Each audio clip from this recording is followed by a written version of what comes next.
So அதனால நம்ம தண்ணீரை வந்து மிகப்பெரிய அளவில் நம்ம பாதுகாக்கணும். நம்ம தான் வந்து தண்ணீரை மிகப்பெரிய அளவில் சேதம் பண்ணிட்டு இருக்கோம், பொல்யூட் பண்ணிட்டு இருக்கோம்.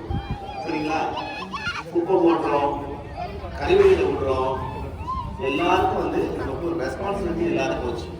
அதனால இனிமே நாம ஒரு மிகப்பெரிய உறுதிமொழி எடுத்து தண்ணீரை சேமிக்கணும். பெறுகின்ற மழை நீரை வந்து நம்ம வீட்டில இருந்து ஆரம்பிச்சு ஏரி, குளம், கண்மாய் அதெல்லாம் வர அளவுக்கு நம்ம பாதுகாக்கணுங்கிற உறுதிமொழியை நம்ம எடுத்துக்கலாமா? ஓகே. ஸோ இப்பெல்லாம் நீங்க இனிமே வாட்டர் வாரியர்ஸ், உங்களை நீங்களே சொல்லிக்கலாம்.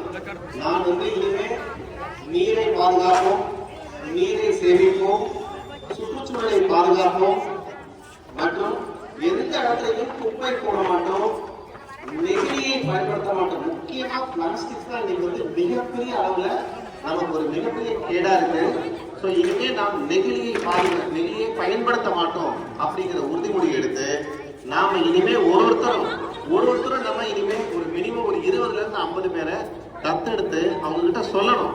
நீரின்றி அமையாத உலகு, தண்ணீர் போச்சுன்னா நமக்கு வாழ்க்கையே இல்லை அப்படிங்கிறத நாமெல்லாம் சொல்லணும் அப்படின்னு இன்னையில இருந்து உறுதிமொழி எடுத்துக்கணும்.